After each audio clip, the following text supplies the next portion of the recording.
So பேபிஸ்க்கு daily wear, casual wear, night dress எப்படி வேணால் நீங்கள் சொல்லலாம். ஸோ அந்த மாதிரி ஒரு 3-in-1 ப்ராடக்ட் இது. ஸோ நீங்கள் டெய்லி வேராக யூஸ் பண்ணிக்கலாம், நைட் சூட்டாக யூஸ் பண்ணிக்கலாம். ஸோ இப்போ வின்டருக்கு ஏற்ற மாதிரி ஸ்லீவ்ஸ் வந்து ஃபுல்லாக கவர்டாக வந்துடும். அது மட்டும் இல்லை, இதோட கலர் ஆப்ஷன் ரொம்ப சூப்பராக வந்திருக்கு. அண்ட் குவாலிட்டி சான்ஸே இல்லை. ப்ரைஸு எப்பயும் போல் தான் நம்மளோடது.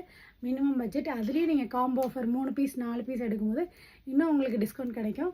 So all over India world shipping அவைலபிளாக இருக்குது. ஸோ இந்த கலெக்ஷன்ஸ் பார்த்திங்கன்னா up to 4 years, 6 மந்த்லேருந்து 4 years ready ஸ்டாக்கில் இருக்குது. ஸோ மெயினாக பேபிஸ்க்கு நீங்கள் பார்க்க வேண்டியது ஸ்கின் ஃப்ரெண்ட்லியாக இருக்கா அப்படின்றதான். நம்ம ப்ராடக்ட் வந்து எப்போயுமே கம்ப்ளைண்ட் வந்ததே இல்லை. ஆஃப்டர் வாஷுக்கு அப்புறம் கூட அதோட குவாலிட்டி அப்படியே தான் இருக்கும். ஸோ அதுதான் வந்து பிராண்ட் அப்படின்றது. ஸோ கண்டிப்பாக இந்த கலெக்ஷன்ஸை கிராப் பண்ணிக்கோங்க. சூப்பர் ஸ்மூத்தாக சாஃப்டாக இருக்கும். ஸோ இந்த வீடியோவில் எந்தளவுக்கு தெரியுதில்ல, நேரில் நீங்கள் வந்து பர்ச்சேஸ் பண்ணிங்கன்னா கண்டிப்பாக எல்லாத்தையும் நீங்கள் வாங்கிட்டு போயிருவீங்க. அந்தளவுக்கு சூப்பர்பாக இருக்குது, சாஃப்டாக இருக்குது. இந்த ஒரு கலெக்ஷன்ஸை உங்கள் பேபிஸ்க்கு கண்டிப்பாக கிராப் பண்ணிக்கோங்க. அப் டு 4 இயர்ஸ் அவைலபிளாக இருக்குது. Fast moving article. So don't miss it.